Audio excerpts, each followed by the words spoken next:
नमस्ते, अभिवादन आपका इनोसेंट इन्वेस्टर के इस नए वीडियो में। दोस्तों, आज की बाजार नेगेटिव क्लोज हुई। ये कैंडल आपको ग्रीन दिख रही होगी, लेकिन इसके पीछे काफ़ी दर्द छुपा हुआ है। अगर हम पिछली कैंडल से डिकोड करना चाहें उस दर्द को, तो आप यहाँ से समझ सकते हो। यहाँ पर एक भयंकर वाली बाइंग आपको देखने को मिली थी।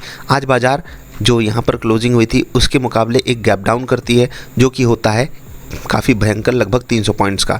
यहाँ से बाज़ार में एक बढ़िया वाली बाइंग आती है, लेकिन ऊपर के लेवल पे जब प्रीमियम बढ़ता है तो जो ऑप्शन राइटर्स होते हैं वो वहाँ पर प्रीमियम खा जाते हैं और बाज़ार आकर के नीचे ही क्लोज़ करती है। किसी भी टाइम बाज़ार ग्रीन में जा कर के नहीं ट्रेड की है, लेकिन एक समय ऐसा लग रहा था कि बाज़ार ठीक ठाक रिकवरी दिखा चुकी है। अगर यहाँ पर क्लोजिंग हो जाए तो बहुत अच्छा रहेगा, लेकिन वो पॉसिबल हो नहीं पाया। कैंडल भले ही ग्रीन है, लेकिन उसके पीछे जो तकलीफ़ है, आई होप वो आप समझ गए होंगे। नेट आपको छोटे टाइम फ्रेम पे लेकर के चलते हैं, वहाँ पर आपको समझाएंगे। देखिए, बाज़ार जो लास्ट टाइम क्लोज़ की थी यहाँ पर की थी, उसके बाद खुलती यहाँ पर है, एग्जैक्टली सपोर्ट पे खुलती है। अगर आपको ना पता हो तो मैं आपको बता दूँ, ये वाला लेवल आपको बताया गया था कल की बाज़ार वाली वीडियो में, ठीक है। इस लेवल की अहमियत आप चेक कर सकते हो। जब बाज़ार इस पर रहती है तो डायरेक्टली आ जाती है बाइंग। इस लेवल को बाज़ार रेजिस्टेंस मानती है। एक बार, दो बार, तीन बार, चार बार इसी लेवल को बाज़ार लगभग टेस्ट करती है। एक कैंडल इसी लेवल को तोड़ करके ऊपर जाती है तो बाज़ार घूम के इस लेवल पे वापस नहीं आती है और फिर इस लेवल के टारगेट को हिट करती है, ठीक। यहाँ पर बिल्कुल एक फेक सिग्नल जनरेट हुआ। फिर भी इस ट्रेड से आप बचा सकते थे खुद को, लेकिन मैं इसको मान ही लेता हूँ कि आपके लिए इसने एक फेक सिग्नल बना दिया।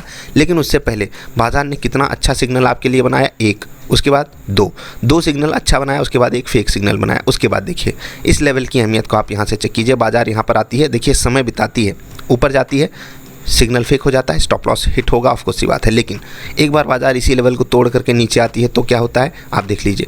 इसी लेवल को बाज़ार नहीं तोड़ पा रही है। आपको ये लेवल बताया गया था या नहीं, 17,666 का लेवल कल की बाज़ार वाली वीडियो में, ठीक। अब इन लेवल्स की अहमियत आप यहाँ पर तो देख लिए। मैं आपसे रिक्वेस्ट करूँगा पिछले 20 दिन का डेटा जा करके निकालो, वीडियोस अवेलेबल है, और उसके बाद अगर आपको चीज़ें समझ में आती हैं तो आगे बढ़ो। ये काम मुझे पता है 1% 2% लोग ही करेंगे, लेकिन मैं उनसे एक वादा करता हूँ कि आपकी मेहनत जो भी आप करने वाले हो ना, वो आपको ऐसा रिवॉर्ड देगी कि सामने वाला शायद ऐसी चीज़ों के बारे में सोचता भी ना हो कि आप 2 घंटे में इतना बड़ा कमाल करते हो जो लोग अपने 10 घंटे की जॉब से भी नहीं कर सकते हैं। आई होप आप समझ गए होंगे, ठीक। उसके बाद देखिए, जब बाज़ार इसी लेवल को सम्मान देते हुए यहाँ से गिरती है तो टारगेट कहाँ सेट करना होता है, यहाँ पर, ठीक है। बीच के भी लेवल्स हो सकते हैं आपके इंपॉर्टेंट, हो सकता है कि आप 17,600 पे टारगेट सेट करो, या 17,629 का लेवल था आप वहाँ पर टारगेट सेट करो, कुछ भी हो सकता है। आपको ये देखना है कि आप जो कर रहे हो वहाँ पर चीज़ें आपके फेवर में जा रही हैं या नहीं। मैं आपको सिर्फ लेवल्स की अहमियत समझा रहा हूँ कि किस तरीके से बाज़ार लेवल्स को सम्मान देती है। यहाँ से देखिए, जब बाज़ार गिरती है तो क्यों इसी लेवल से रुकती है, क्यों इसी लेवल पे आप बाज़ार आकर के सम्मान पाती है, क्योंकि यहाँ भी पा चुकी है, क्योंकि ये लेवल आपको कल की बाज़ार वाली वीडियो में बताया गया था। क्या ये रोज़ होगा? नहीं, रोज़ नहीं होगा, लेकिन मैं इतना आपसे कहता हूँ, बार बार कहता हूँ कि जब भी होगा आप पैसा कमाओगे, दैट्स इट। हमको सिर्फ पैसे कमाने से मतलब है ना, ठीक। हमारे लेवल को नहीं सम्मान मिल रहा है, हम नहीं पैसा कमा पाए, जब मिलेगा तो हम पैसा कमाएंगे, और कभी कभी तो वो पैसा काफ़ी बड़ा भी हो सकता है, ठीक है। चलिए, एक बार बाज़ार इसी लेवल को तोड़ करके नीचे क्लोज दे देती है तो देखिए, 1 attempt, 2, 3, 4, 5, even 6 attempt, even 7 attempt उस लेवल को तोड़ नहीं पाई। नीचे जाती है तो कौन सा लेवल इंपॉर्टेंट था, यहाँ पर आप देख लो, 17,482 दशमलव कुछ था, 17,483 का लेवल, ठीक। समझ गए ना लेवल्स की इंपॉर्टेंस कैसी होती है। मैंने आपको समझाने की आज कोशिश की है, अच्छे से इन डेप्थ एनालिसिस आपको दी है, और लगातार बोलता रहता हूँ, जाकर चेक करो इनकी अहमियत, ठीक है। अब इन लेवल्स पे अगर आपको ट्रेड करना है, वो आप जानना चाहते हो, तो आप ज्वाइन कर सकते हो निफ्टी ट्रेडर सेटअप। अदरवाइज आपको क्या करना है, देख लो व्हाट इज ट्रेडिंग सेटअप वाली वीडियो, खुद का एक सेटअप बनाओ इन्हीं लेवल्स की मदद से। अगर आपके पास कुछ पहले से अच्छा है, यूनिक है, आप प्रॉफिटेबल ट्रेडिंग कर रहे हो, सिर्फ डेटा कलेक्ट करने के लिए वीडियो देखते हो, तो अच्छी बात है, इन्जॉय करते रहो। जो भी प्रोसेस है उसको इन्जॉय करना चाहिए। चलिए, कल की ओपनिंग कहाँ होगी बात करेंगे, उस पर FIDIs का डेटा डिस्कस करेंगे, ठीक है। यहाँ पर अगर आप देखोगे 2290 करोड़ की बिकवाली हुई है, ठीक है।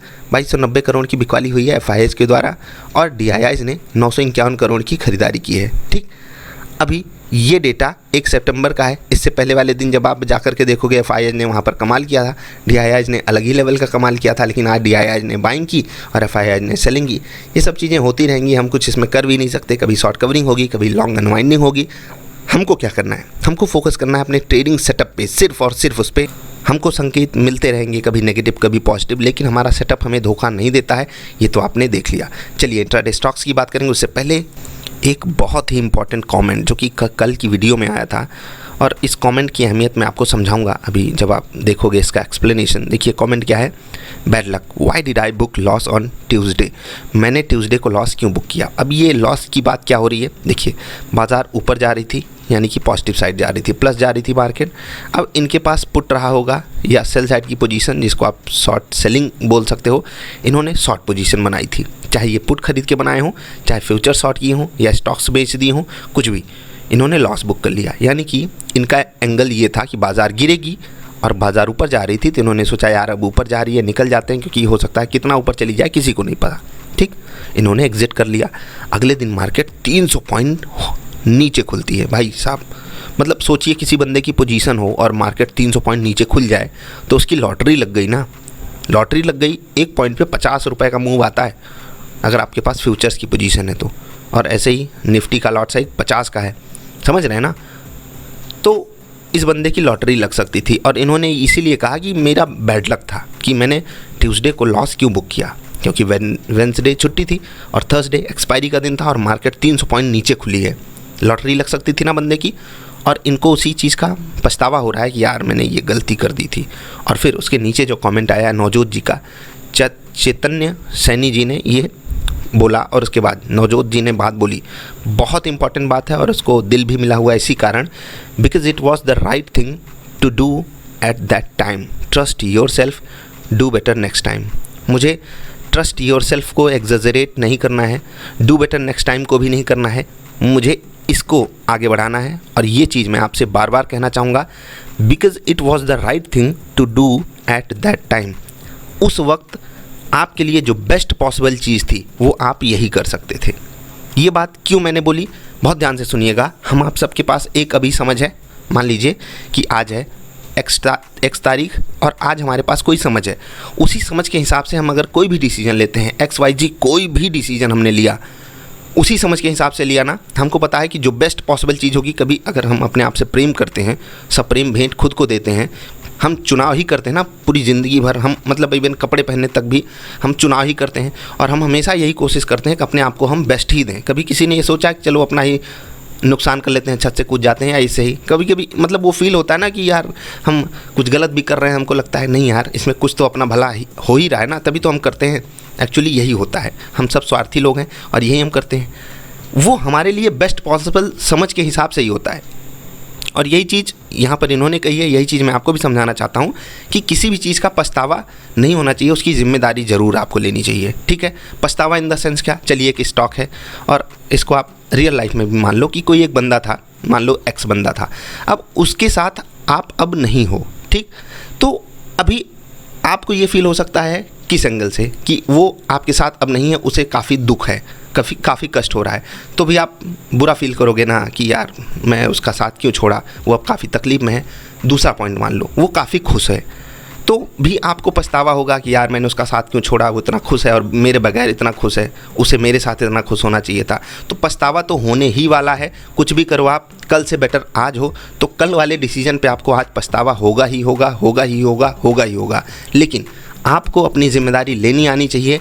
जो भी कल बीत गया वो आपका बेस्ट पॉसिबल डिसीजन था। आज आप ज़्यादा होशियार हो, ज़्यादा समझदार हो और ये फ़र्क 1 घंटे बाद भी पड़ सकता है। ठीक है, समझ रहे हो ना, 1 घंटे बाद भी आप जो पिछले 1 घंटे में आप थे, अगले 1 घंटे में आप बदल चुके होते हो। तो इसलिए जो भी आपने उस वक्त डिसीजन लिया उसका सम्मान कीजिए। और ये स्टॉक मार्केट के केस में बहुत बड़ी बात है, समझ लीजिए ये ब्रह्मास्त्र वाली बात है कि हम कभी कभी स्टॉप लॉस ले लेते हैं, स्टॉक ऊपर भाग जाता है, नीचे भाग जाता है, हमको बहुत पछतावा होता है। और इसीलिए मैं आपसे बोलता हूँ उस वक्त जो भी आपने डिसीजन लिया वो परफेक्ट था, क्योंकि वो आपकी बेस्ट पॉसिबल समझ से आया था। अपनी समझ को ये मत बोलिए कि वो गड़बड़ हो गई थी, बस ये समझिए कि मैं अपग्रेड कर रहा हूँ और समझ भी अपग्रेड कर रही है। और आगे जब आप ये करोगे, खुद पे भरोसा रखोगे, इन्होंने कही भी है, तो आप अपने आप मतलब ऑटोमेटिकली ये अपने आप से होगा। और इसमें कोई पुश स्टार्ट की ज़रूरत आपको नहीं है, आप खुद के लिए एक सेल्फ स्टार्ट इंजन बना ही लोगे। आई होप आपको ये बात समझ में आई होगी।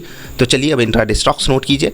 जुबिलियन फूड बहुत बेहतरीन लेवल पे है, एक्चुअली ये रेजिस्टेंस है 620 रुपये का, तो ध्यान रखिएगा उस लेवल पे। बाजार कल कहाँ खुलेगी उसी हिसाब से यहाँ पर भी एडजस्टमेंट होगा। ट्रेडिंग आपको बताएंगे 622 रुपये के ऊपर आपको यहाँ पर बाई साइड का ट्रेड लेना है, 614 रुपये 60 पैसे के नीचे सेल साइड का ट्रेड।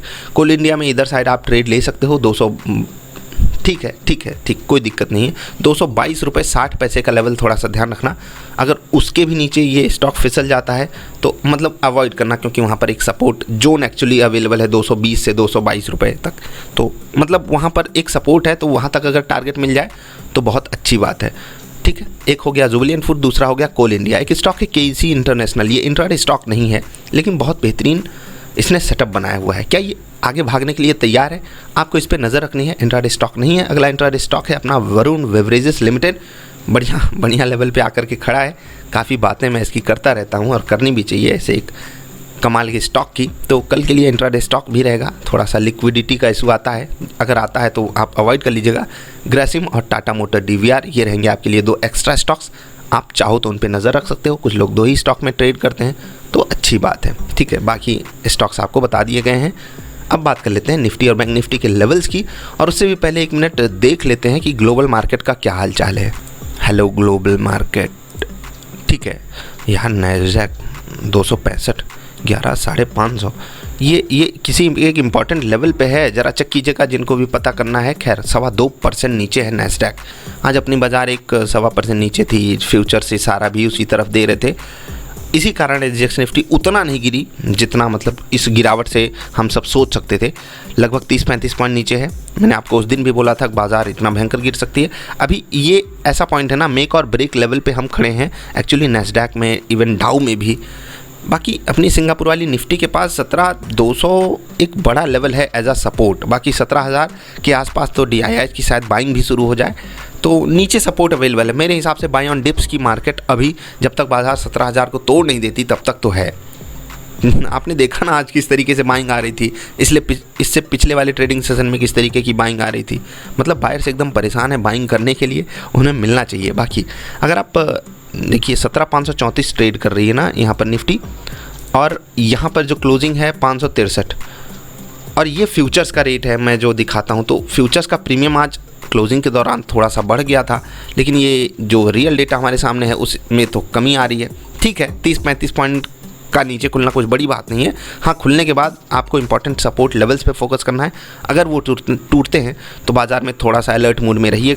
बाकी FII DII के डेटा को आप न्यूट्रल ही मानिए। FII को एक्चुअली आप नेगेटिव मान सकते हो एक्चुअली।